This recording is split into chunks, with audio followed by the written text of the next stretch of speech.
Get the tools you need to become a free and independent trainer with my Dumbbells to Dollars course at www.dumbbells2dollars.com.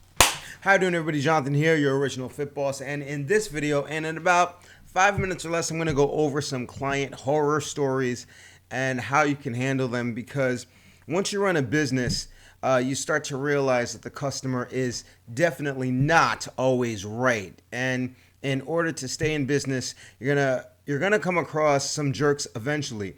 In order to be successful and to have long-term success, you have to learn how to deal with these types of people in such a manner that frees you and doesn't hurt your business. So I'm going to go over a number of different scenarios that I've gotten from my private Facebook group, my own personal situation. But if you can't stay for the entire video, if there's anything that you want to remember, is that your first loyalty is always to yourself. All right. Number one, you have to be healthy. You have to be happy. And anything that takes away from that is going to ruin your ability to run your business. Anything that takes away from your ability to run your business is going to take away your ability to make money. And then everything's going to fall apart anyway.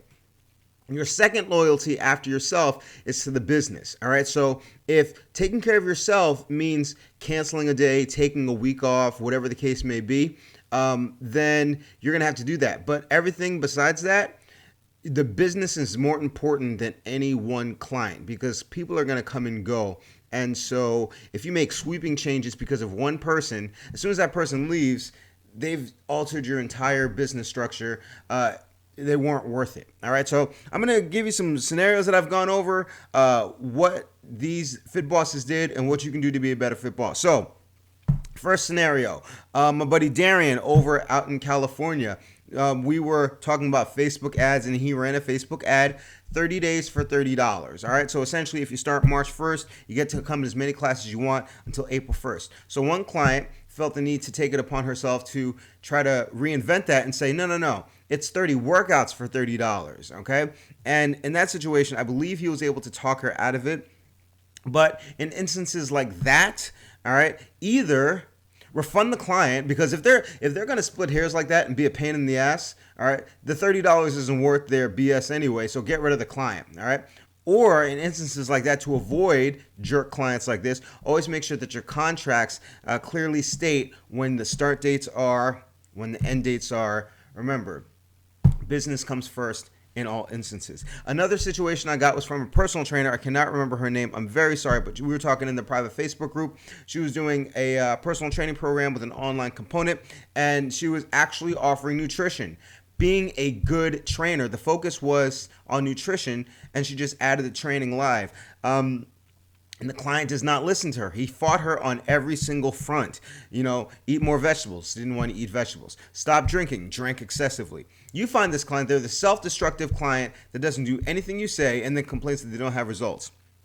My advice to her was say to this client, listen, obviously we're differing fundamentally in how we're going to approach fitness. I can only work with people that are going to follow, my plan. I don't think we're a good fit. And I always tell the trainer to say to the client, I don't want to waste your money, so why don't we just part ways as friends right now, and you can just take your money back. We'll just prorate you for whatever you spent.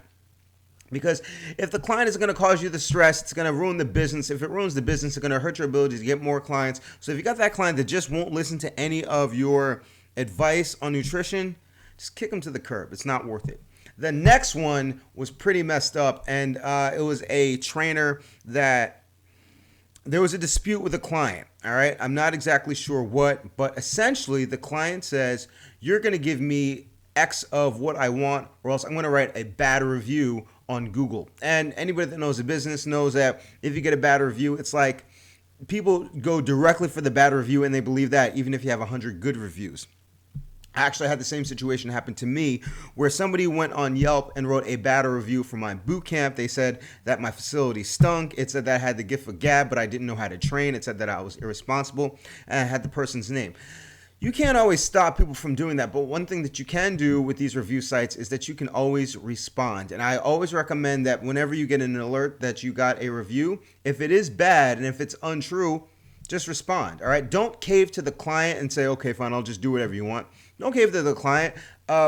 You can let people know, hey, sometimes there are pretty shitty people in the world, and this is a shitty person, and I hope you don't run into them at the gym as a gym patron. I hope you don't have them as a customer. This is what this client did. They're writing me a bad review because I would not offer them a discount that they did not deserve. So this review is up here, but if you ever want a great workout, I'd be happy to have you come in. And that's essentially what I did. I called the person out that wrote me the bad review. I said, you've never even been there. You should identify yourself.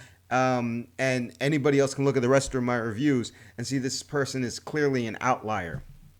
And if you do have faults, admit them, but that's about it. All right. So if somebody's trying to blackmail you with a bad review, don't let that happen. Kick them to the curb or just respond and then, just shame them mercilessly, as I do. I do it diplomatically, but I do it mercilessly.